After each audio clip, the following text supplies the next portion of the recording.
자, 11번입니다. 다음 중 아스키 코드에 대한 설명으로 옳지 않은 것은 뭐냐? 3개의 존 비트와 4개의 디지트 비트로 하나의 문자를 표현한다. 이게 바로 아스키 코드에 대한 정의입니다. 1번은 옳고요. 자, 3개의 존 비트, 3개, 4개의 디지트 비트. 그러면 총 7개죠. 비트가 7개니까 2의 7승이죠. 2의 7승은 128가지의 문자를 표현할 수 있게 되는 겁니다. 그래서 2번도 옳습니다. 그 다음 3번부터 볼까요? 확장 아스키 코드는 8비트를 사용해서 문자를 표현합니다. 그러면 2의 8승이니까 256가지까지 문자를 표현할 수 있겠죠. 3번을 보면요. 에러를 검출할 수도 있고 에러를 교정할 수도 있다라고 했습니다. 아스키 코드도 에러를 검출할 수 있지만 교정할 수는 없어요. 교정까지 할 수 있는 것은 해밍 코드라는 코드가 있습니다. 그래서 3번은 해밍 코드에 대한 설명입니다. 자, 12번. 다음 중 하나의 컴퓨터에 여러 개의 중앙 처리 장치를 설치해서 주 기억 장치나 주변 장치들을 공유하여 신뢰성과 연산 능력을 향상시키는 시스템은 뭐냐? 이거 문제 잘 읽어보면 답이 있습니다. 여기 여러 개, 멀티, 중앙 처리 장치, CPU, 프로세스 얘기하는 거죠. 멀티 프로세스라는 말이 들어가 있는 거 찾아주면 됩니다. 자, 여기 보면 4번에 보면 멀티 프로세스라는 말이 들어가 있죠. 그래서 다중 처리 시스템이 정답이 되겠습니다. 1번은 시분할 처리 시스템이에요. 말뜻 그대로 CPU가 처리할 각 작업들에 대해서 일정한 시간을 분할해서 배분한다, 이런 의미죠. 물론 사용자는 느낄 수 없습니다. 시간이 분할되어 있는지. 그 다음에 2번 다중 프로그래밍은 핵심은 뭐냐? 하나의 CPU로 멀티 프로그램, 여러 프로그램을 동시에 처리한다는 거죠. 그 다음에 두플렉스 시스템은, 자, 예를 들어서 2대의 컴퓨터를 준비해 놓고요. 한쪽이 고장 났을 때 바로 다른 컴퓨터로 바꾸어 작업을 처리하는 시스템, 그걸 바로 우리가 듀플렉스 시스템이라고 합니다. 그 다음에 13번. 다음 중 CPU의 제어 장치를 구성하는 레지스터에 대한 설명으로 옳지 않은 것은 뭐냐? 자, CPU는요, 제어 장치, 연산 장치, 레지스트, 그리고 뭐 하나 더 보태자면 데이터를 전달하는 버스라는 것으로 구성되어 있습니다. 자, 그 중에서 이 제어 장치는 현재 실행 중인 명령의 내용을 기억하는, 자, 현재 실행 중인 명령의 내용을 기억하는 명령 레지스트라는 게 있고요. 자, 그럼 이번은 맞다는 얘기고, 그 다음에 해독된 명령에 따라서 각 장치로 보낼 제어 신호를 생성하는 부호기라는 게 있습니다. 그럼 3번도 맞다는 얘기죠. 그 다음에 기억 장치에 입출력되는 데이터의 번지를 기억하는 메모리 주소 레지스트라는 것도 있습니다. 예, 이건 바로 MAR이라고 하는데요. 그럼 얘도 맞다는 얘기죠. 1번 성명은 잘못되었어요. 프로그램 카운트, 흔히 PC라고 하는데 이건 다음에 실행할 명령어들의 번지, 주소를 기억하고 있는 거죠. 얘는 아니죠. 그래서 정답은 1번이 옳지 않은 것입니다. 그 다음에 14번 볼게요. 다음 중 프린터에서 출력할 파일의 해상도를 조절하거나 스캐너를 이용해서 스캔한 파일의 해상도를 조절하기 위해서 쓰는 단위는 뭐냐라고 물어보았습니다.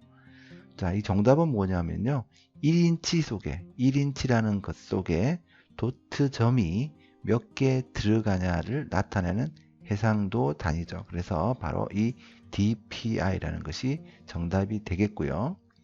1번에 있는 CPS, 그 다음에 3번에 있는 PPM, 이건 얘는 초당이죠. second, 얘는 minute, 분당, 인쇄의 속도 단위고요.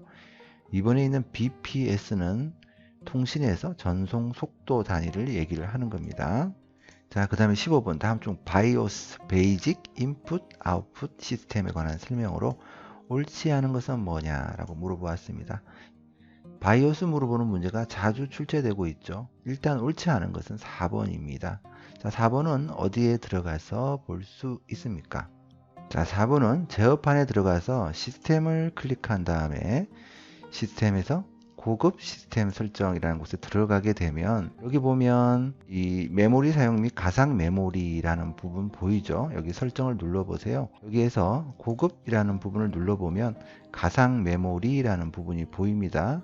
페이징 파일은 윈도우즈에서 램처럼 사용하는 하드디스크의 영역이다 라고 해서 여기 가상 메모리라는 것을 설정할 수 있죠.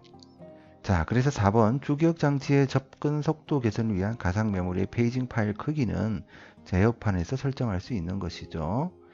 바이오스는 우리 부팅할 때 뭐 F8번이라든지 딜리트 키라든지 눌러서 나오는 걔를 얘기를 하는 겁니다. 그래서 바이오스는 메인보드 상에 위치한 EP롬 혹은 플래시 메모리 칩에 저장되어 있다. 이런 것도 한번 읽어보세요. 컴퓨터의 전원을 켜면 자동으로 가장 먼저 기동되며 기본 입출력 장치나 메모리 등 하드웨어 이상 유무를 검사한다. 시모스 셋업 프로그램을 이용해서 시스템의 날짜와 시간, 부팅 순서 등 일부 바이오스 정보를 설정할 수 있다라고 되어 있습니다. 자, 그 다음에 16번. 다음 중 반도체를 이용한 컴퓨터 보조 기억 장치로 크기가 작고 충격에 강하며 소음 발생이 없는 대용량 저장 장치는 뭐냐?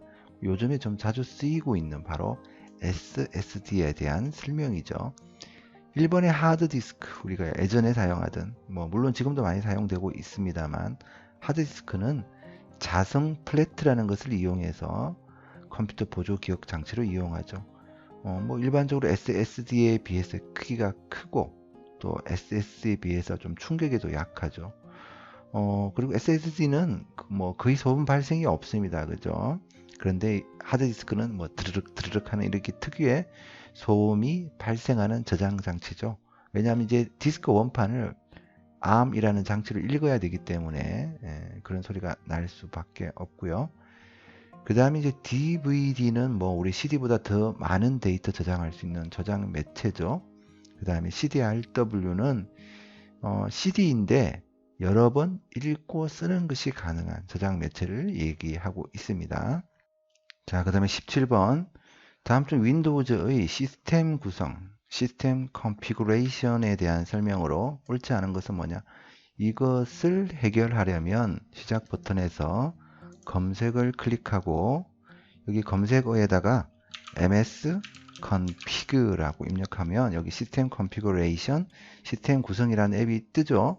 얘를 클릭하면 이렇게 시스템 구성에 관련된 부분이 보이고요.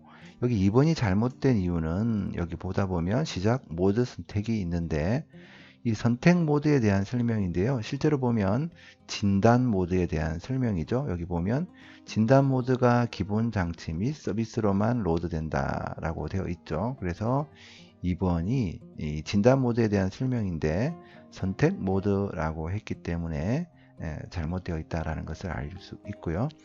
얘는 이제 시작 프로그램에 관련된 부분 설정을 도와줄 수 있고요. 그 다음에 여기 나오는 대로 자, 부팅 탭을 눌러보면 여기 보면 부팅 옵션 중에서 여기 안전 부팅 부분 보이죠? 안전 부팅의 최소 설치를 선택하면 중요한 시스템 서비스만 실행되는 안전 모드로 윈도우를 시작하며 네트워킹은 사용할 수 없다. 사용하고 싶으면 여기 네트워크를 선택하면 되죠. 이것에 관련한 설명이고요. 자, 18번. 다음 중 윈도우즈의 폴더 옵션 창에서 설정할 수 있는 작업으로 옳지 않은 것은 무엇이냐? 얘는 탐색기를 열어보면 볼 수 있는데요. 첫 번째 부분이 잘못되었습니다. 1번이 잘못되었죠. 탐색창, 미리 보기 창, 세부 정보 창의 표시 여부를 선택할 수 있다. 이것은 폴더 옵션 창에서 설정할 수 있는 것이 아니고 여기 탐색기에 보면 보기 탭의 창이라는 부분 보이죠? 여기에 탐색창, 미리 보기 창, 세부 정보 창이라는 부분이 뜹니다. 그래서 얘는 폴더 옵션이 아니고요. 폴더 옵션은 어디에 있냐면 여기 옵션에서 폴드 및 검색 옵션 변경이라는 것을 눌러서 볼 수가 있습니다. 자, 이렇게 폴드 옵션이라는 것을 볼 수가 있고요. 여기에서 우리가 보기라는 부분을 가서 살펴보게 되면 자, 이렇게 숨긴 파일이나 폴더의 표시 여부를 지정할 수 있죠. 두 번째 나오는 부분. 그 다음에 검색 탭을 눌러보면 폴더에서 시스템 파일을 검색할 때 색인의 사용 여부를 선택할 수 있죠. 3번이죠. 다시 보기 탭에서 보면 여기 알려진 파일 형식의 파일 확장명 숨기기라는 부분도 설정할 수 있습니다. 자, 이 부분이 바로 폴더 옵션이고요. 자, 그 다음 19번. 다음 중 윈도우즈의 백업과 복원에 관한 설명으로 옳지 않은 것은 뭐냐? 자, 이 문제는 좀 외워둡시다. 이게 좀 헷갈리거든요. 우선 백업. 백업은 뭐 때문에 합니까? 우리가 흔히 백업한다 이러잖아요. 이거 이제 원본 데이터가 손실될까봐 미리 어딘가에 일종의 복사본을 만들어 두는 거죠. 그래서 윈도우에서 백업을 할 때 여기 1번에 보이는 것처럼 특정한 날짜나 시간에 주기적으로 백업이 되도록 예약할 수 있습니다. 이렇게 할 수 있고요. 그리고 백업의 확장자는, 백업 파일의 확장자는 백업, BACKUP죠. 그래서 그것의 BK, 그 다음에 파일의 F, 이렇게 해서 BKF라는 확장자를 가지고요. 물론 파일을, 백업된 파일을 복원할 때 복원 위치도 우리가 설정할 수 있습니다. 자, 제 옆판에 보면 이렇게 백업 및 복원이라는 거 보이죠? 얘를 이렇게 클릭하게 되면 이렇게 들어가게 되는데요. 실제로 백업 설정이라는 것을 눌러보면 이렇게 백업 시작 중이라는 메시지가 나타나고요. 예를 들어서 우리가 어떤 특정 하드디스크 드라이브를 선택을 하고, 보통 이제 외장형을 선택하면 좋은데 일단 테스트 하면서 이렇게 진행을 해 볼게요. 다음이라고 누르게 되면 여기 직접 선택이라는 부분 나오죠.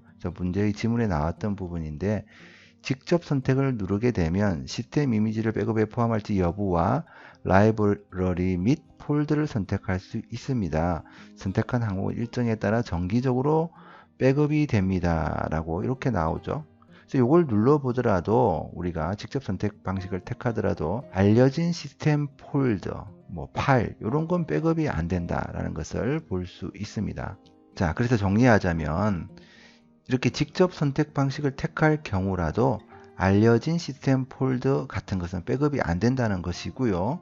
알려진 시스템 폴더라는 것이 뭐냐면 윈도우 실행하는 데 필요한 파일들, 이걸 얘기를 하는 거거든요. 이것은 백업이 안 된다는 거, 이걸 좀 알아두면 되겠습니다. 이게 이제 시험에 가끔씩 나오고 있기 때문에 이 부분만 알아두면 되겠어요. 자, 20번. 다음 주 윈도우즈의 작업 표시줄에 대한 설명으로 옳지 않은 것은 뭐냐? 첫 번째, 작업 표시줄의 위치나 크기를 변경할 수 있다. 위치를 이렇게 잡아서 끌면 위로, 아래로 이렇게 변경할 수 있죠. 그 다음에 크기도 이렇게 늘릴 수 있습니다. 그 다음에 두 번째, 작업 표시줄에 있는 단추를 작은 아이콘이 표시되도록 설정할 수 있다. 오른쪽 마우스 버튼 클릭하고 작업 표시줄 설정에 들어가서 이렇게 살펴보면 여기 보면 작은 작업 표시줄 단추 사용이라는 부분 보이죠? 이렇게 켬이라고 하면 이 부분이 작아지는 거 보이죠?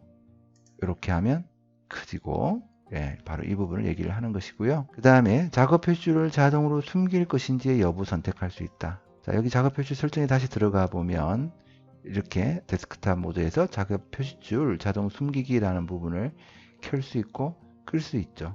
이 부분에 대한 얘기고요. 그 다음에 작업 표시줄에 있는 시작 단추, 검색 상자, 검색 아이콘, 작업 보기 단추의 표시 여부를 설정할 수 있다. 자, 얘가 이제 작업 보기 단추고요. 얘가 이제 시작 단추인데요. 오른쪽 마우스 버튼을 클릭하면 검색을 눌러서 검색 아이콘도 표시할 수 있습니다. 그 다음에 작업 보기 단추도 지금 체크가 되어 있으니까 여기 나타나고 있는 것이죠. 그러나 아무리 찾아보아도 이 시작 단추 자체를 설정하는 부분은 보이지 않습니다. 그래서 정답은 4번이 되겠습니다.